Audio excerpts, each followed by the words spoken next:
पानी की कद्र। एक खूबसूरत सरसब्ज गांव भनवरपुर में एक लड़का रहता था जिसका नाम बिलाल था। बिलाल एक चंचल और शरारती बच्चा था।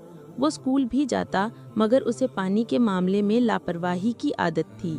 वो नल खुला छोड़ देता, नहाते वक्त पानी ज़ाया करता और कभी कभार पानी की बाल्टी उल्टा देता जैसे ये खेल हो।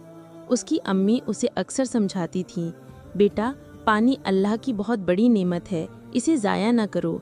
लेकिन बिलाल हमेशा कहता, अम्मी पानी तो हर वक्त आता है, ख़त्म थोड़ी होता है। एक दिन स्कूल में उस्ताद साहब ने पानी की अहमियत पर सबक पढ़ाया। उन्होंने बच्चों से सवाल किया कि अगर एक दिन के लिए पानी ना आए तो क्या होगा। बच्चों ने कहा, हम ना नहा सकेंगे, खाना नहीं बनेगा, पीने को कुछ नहीं होगा। उस्ताद ने कहा, तो सोचो अगर पानी हमेशा के लिए ख़त्म हो जाए तो क्या बनेगा।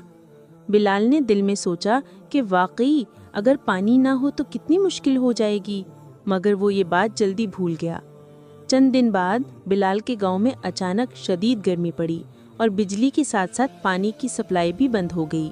गांव के नलकों में पानी आना बंद हो गया, टंकियां खाली हो गई और कुएं भी सूखने लगे।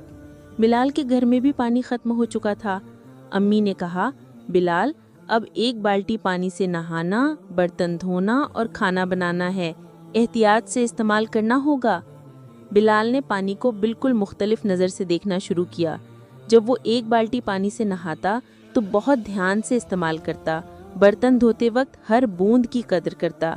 वो अब समझ चुका था कि जो चीज़ हम रोज़ इस्तेमाल करते हैं वो हमेशा के लिए नहीं होती।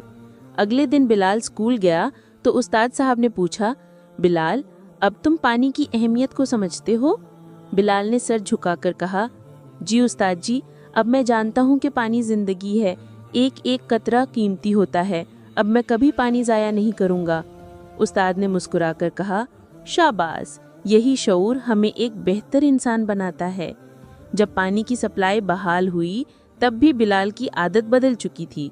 वो न सिर्फ खुद पानी की कद्र करता बल्कि दूसरों को भी समझाता, पानी को बचाओ वरना कल को हम पछताएंगे। बिलाल ने अपने स्कूल में एक मुहिम भी शुरू की, पानी बचाओ जिंदगी बचाओ। बच्चों ने प्ले कार्ड बनाए, नारे लगाए और गांव के लोगों को बताया कि पानी को ज़ाया होने से कैसे बचाया जा सकता है। अब वो नल खुला छोड़ने वालों को नरमी से समझाता और दूसरों के लिए एक मिसाल बन गया। प्यारे बच्चों, ये कहानी हमें ये सबक सिखाती है कि पानी अल्लाह की एक अजीम नेमत है जिसकी हर बूंद कीमती है। जब तक चीज़ें आसानी से दस्तयाब हों हम उनकी कद्र नहीं करते। पानी ज़ाया करने का मतलब अपनी आने वाली नस्लों को प्यासा छोड़ देना है।